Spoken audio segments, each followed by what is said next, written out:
भविष्य। 4 अंतरिक्ष यात्री पृथ्वी के पास के एक अंतरिक्ष स्टेशन पर काम कर रहे हैं। एक दिन वे अंतरिक्ष मलबे के साथ संभावित टक्कर से बचने की कोशिश करते हैं। जहाज का कमांडर विंसेंट बाहरी अंतरिक्ष से लौट रहा है, जबकि संचार इंजीनियर जस्टिन एक अज्ञात समस्या का पता लगाने की कोशिश कर रही है, जो स्टेशन को अंतरिक्ष स्टेशन से दूर मोड़ने से रोक रही है। कैप्टन के सहायक जोनाथन रिपोर्ट करते हैं कि टक्कर से पहले 6 मिनट बचे हैं और निकासी पर विचार करने का सुझाव देते हैं। लेकिन फिर जस्टिन घोषणा करती है कि उसने खराबी का पता लगा लिया है और डो एंड्रिया मिशन कंट्रोल से अतिरिक्त समन्वयांक मांगती है। निर्देशांक प्राप्त करने के बाद जोनाथन इंजन सक्रिय करते हैं और स्टेशन आज्ञापूर्वक हट जाता है, जिससे मलबा बिना किसी हानि के गुजर जाता है। दल अंतरिक्ष में उनके 500वें दिन की सफल समाप्ति का जश्न मनाता है। उनके मिशन के अंत तक ठीक उतने ही दिन बचे हैं। दृश्य उनके प्रक्षेपण के दिन की याद दिलाता है। क्यूबेक के राष्ट्रपति ने अपने नागरिकों को संबोधित किया, उन्हें इस बात पर गर्व करने के लिए प्रेरित किया कि उन्होंने एक अग्रणी वैज्ञानिक और मनोवैज्ञानिक परियोजना लॉन्च की है, जिसमें 4 अंतरिक्ष यात्री एक अंतरिक्ष स्टेशन पर 1000 दिन बिताएंगे। अभियान का नेतृत्व विंसेंट कोहलर करेंगे, जो पृथ्वी पर पैर रखने वाले दूसरे व्यक्ति होंगे। गंभीर वैश्विक संकट के दौरान, जो संसाधनों की कमी से चिह्नित था, कई वैज्ञानिकों ने सितारों की ओर रुख किया। क्यूबेक, जो कुछ पानी निर्यात करने वाले देशों में से एक था, ने दूसरों में असंतोष उत्पन्न किया। इससे अंतरिक्ष में पानी की खोज करने का निर्णय प्रेरित हुआ। एक वैज्ञानिक ने एक निजी अमेरिकी कंपनी के साथ सहयोग किया और अपना ध्यान बृहस्पति के चंद्रमा पर केंद्रित किया। यूरोपा अपने मोटे बर्फीले क्रस्ट के नीचे पानी और संभवतः जीवन मौजूद हो सकता है। वहां एक अंतरिक्ष खोजी यान भेजा गया, जो भविष्य में मानव मिशन का मार्ग प्रशस्त कर रहा है। हालांकि 1000 दिन कोई छोटा समय नहीं है। ऐसे लंबे सफर के लिए दल को तैयार करने के लिए क्यूबेक ने उम्मीदवारों के लिए 3 साल का ऑर्बिटल स्टेशन प्रशिक्षण कार्यक्रम शुरू किया। अंतरिक्ष यात्री बहुत पहले से एक दूसरे से परिचित हो गए थे। उन्होंने एक साथ काम किया, सामाजिक रूप से समय बिताया, अपने परिवारों को मिलवाया और मजबूत बंधन बनाए। जोनाथन का कार्य एक इंजीनियर के रूप में है सिग्नलों को प्राप्त करना और उन्हें प्रोसेस करना। वह इस विचार से प्रेरित हैं कि उनका काम पूरे विश्व को बदल सकता है। जस्टिन सभी स्टेशन की इलेक्ट्रॉनिक्स के लिए जिम्मेदार हैं। एंड्रिया सभी वैज्ञानिक प्रयोगों का समन्वय करती हैं और मिशन के साथ संचार बनाए रखती हैं। विंसेंट कप्तान के लिए, वह यूरोपा के मिशन की तैयारी के लिए जिम्मेदार है। इसकी जटिलता और इसकी जिम्मेदारी को पूरी तरह से समझते हुए वह बृहस्पति पर पैर रखने वाले पहले मानव बनने की उम्मीद करता है। अभियान दल अच्छी तरह से तैयार है और किसी भी तकनीकी समस्या को हल करने में सक्षम है। मिशन का 9वां दिन आता है। जोनाथन आराम कर रहा है, अपने पसंदीदा शास्त्रीय संगीतकारों के टुकड़े पियानो पर बजा रहा है और याद कर रहा है कि कैसे प्रस्थान से पहले उसने अपनी माँ की कब्र पर जाकर देखा था। अचानक प्रोब से एक संकेत सुनाई देता है और वह अपने वर्क स्टेशन की ओर दौड़ता है। थोड़ी देर बाद अन्य लोगों को बुलाता है। यूरोपा पर ताजे पानी की खोज हुई है। समय गुजरता है और यह खबर पूरे पृथ्वी पर फैल जाती है। असीमित ताजे पानी के भंडार की खोज क्यूबेक के प्रोब द्वारा की गई सबसे बड़ी उपलब्धि है।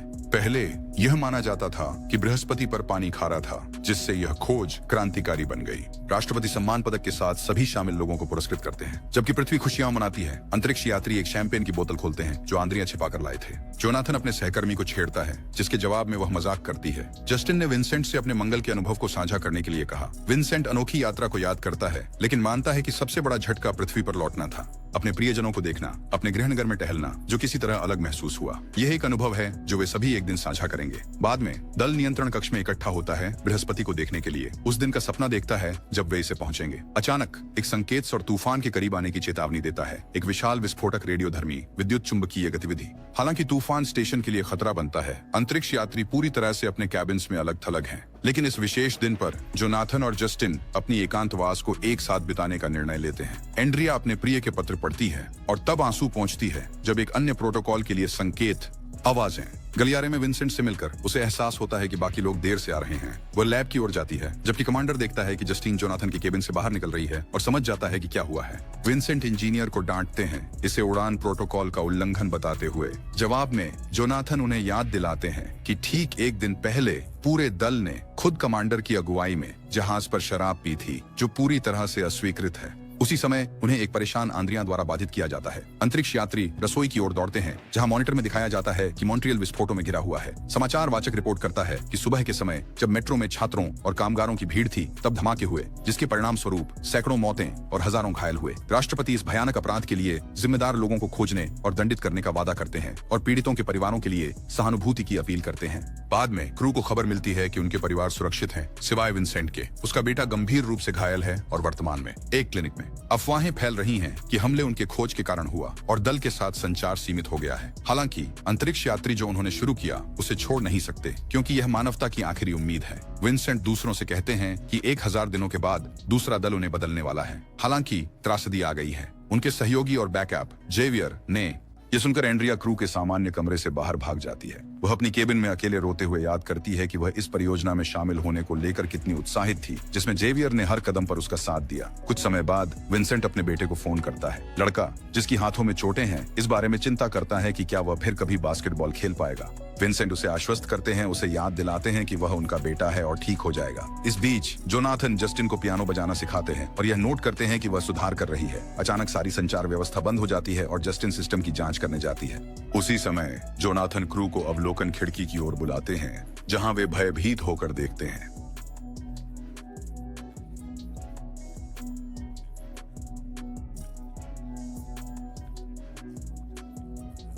जस्टिन ध्यान देती है कि सभी प्रमुख शहरों में मॉन्ट्रियल सहित परमाणु विस्फोट हुए हैं। उसी समय जर्मन अंतरिक्ष स्टेशन प्रतिक्रिया करता है, लेकिन उन्हें भी कुछ नहीं पता है और उन्होंने भी सभी संचार खो दिया है। विंसेंट रेडियो मौन आदेश देते हैं क्योंकि यह स्पष्ट है कि यह युद्ध है। जोनाथन निकासी का सुझाव देते हैं, लेकिन विंसेंट पूछते हैं कि कहां और उन्हें मिशन नियंत्रण के आदेशों का पालन करने की प्राथमिकता याद दिलाते हैं। आंद्रिया उन्हें उनके परिवारों की याद दिलाती है, लेकिन अंतरिक्ष यात्री उनकी मदद करने में असमर्थ हैं। 6 दिन बीत जाते हैं। अंतरिक्ष यात्री अंधेरे पृथ्वी की तरफ देखते हैं, जहां एक भी रोशनी नहीं जल रही है, अपने प्रियजनों को याद करते हुए। विंसेंट कभी कभी धरती पर किसी से संपर्क करने की कोशिश करते हैं, लेकिन यह व्यर्थ है। उन्होंने एंड्रिया से उनके मानसिक स्थिति का आकलन करने को कहा, लेकिन वह मना कर देती है क्योंकि वह भी दूसरों की तरह परेशान है। इसके बजाय वह उन्हें सुनने की पेशकश करती है। विंसेंट स्वीकार करते हैं कि अपनी मंगल मिशन के बाद वह नाराज महसूस करते थे क्योंकि वह दूसरे व्यक्ति थे जो पैर रखे। वहां अब जब उसे पहले होने का मौका मिला, सब कुछ ढह गया। इससे भी बदतर यह है कि उसने शायद अपने बेटे को खो दिया है, जो उसे और भी अधिक डराता है। वह स्वीकार करता है कि अब उसे नहीं पता कि वह एक अंतरिक्ष यात्री क्यों बनना चाहता था। यह भावना बाकी चालक दल को भी अभिभूत करने लगती है। वे सवाल करते हैं कि उन्होंने सितारों तक पहुंचने की कोशिश क्यों की, जब उनके प्रियजन और सारी मानवता शायद नष्ट हो गई हो। वे अपने मिशन को जारी रखने का कारण खोजते हैं। हर 1000वां दिन आज आता है। उन्हें घर लौटकर यूरोपा की तैयारी करनी थी। मिशन अचानक स्टेशन पर एक अलार्म बजता है और एआई घोषणा करता है कि इमरजेंसी एस्केप कैप्सूल 2 मिनट में लॉन्च के लिए तैयार होगा। सभी उसकी ओर दौड़ते हैं, केवल यह देखने के लिए कि विंसेंट अंदर है और स्टेशन छोड़ने की तैयारी कर रहा है। जोनाथन दरवाजा खोलता है और कप्तान को बाहर खींचता है, जबकि आंद्रिया हैच को सील करती है, लेकिन लॉन्च रोकने के लिए बहुत देर हो चुकी है और कैप्सूल अलग हो जाता है, जिससे चालक दल को बिना निकासी विकल्प के छोड़ देता है। विंसेंट अव्यवस्थित व्यवहार करता है, जिससे एंड्रिया को एक शामक देना पड़ता है। शेष 3 लोग हैं।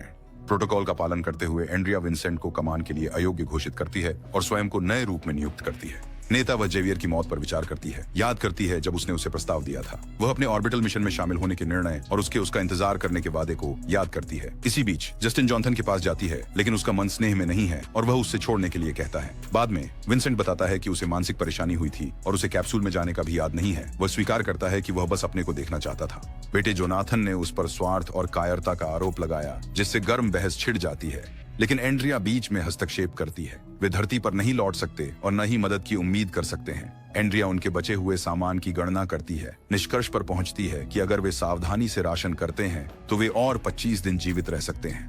वह एक दोस्त को याद करती है जिसने उसके मिशन में शामिल होने के फैसले को नापसंद किया था।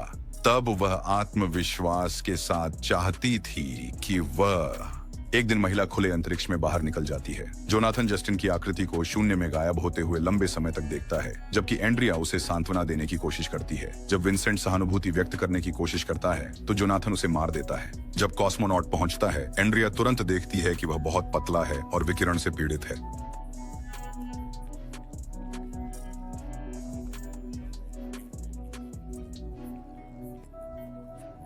संरचना अनुभव करने के बाद उन्हें एहसास होता है कि वे संभवतः उसे नहीं बचा सकते। विंसेंट बताते हैं कि रूसी कैप्सूल 3 लोगों के लिए बनाया गया है, लेकिन अब वहां 4 हैं। उनके पास ऑक्सीजन खत्म हो रही है। स्टेशन पर रहना कोई विकल्प नहीं है। जोनाथन सुझाव देता है कि कॉस्मोनॉट की मृत्यु का इंतजार करें और फिर उसके कैप्सूल का उपयोग करें, ताकि धरती पर एंड्रिया ऐसा निर्णय लेने से इनकार कर देती है, खासकर जबकि कॉस्मोनॉट ठीक होने लगता है। वो बताता है कि उसके स्टेशन के रिफ्लेक्टर सौर तूफान के दौरान फेल हो गए, जिससे उसकी पूरी टीम की मौत हो गई। जोनाथन सोयूज कैप्सूल में उन सभी 4 के लौटने की संभावना का हिसाब लगाता है, लेकिन निष्कर्ष निकालता है कि यह असंभव है। वो जस्टिन के बारे में सोचता है और उसके प्रति अपने ठंडेपन के लिए खुद को दोषी ठहराता है। कॉस्मोनॉट स्वीकार करता है कि उसे पता है कि वह लाइलाज बीमार है और वह नहीं बचना। उन्होंने खुलासा किया कि मानव इतिहास का सबसे बड़ा युद्ध पृथ्वी पर उनके अन्वेषण से शुरू हुआ। विंसेंट हैरान है, क्या यह सच में एक युद्ध हो सकता था?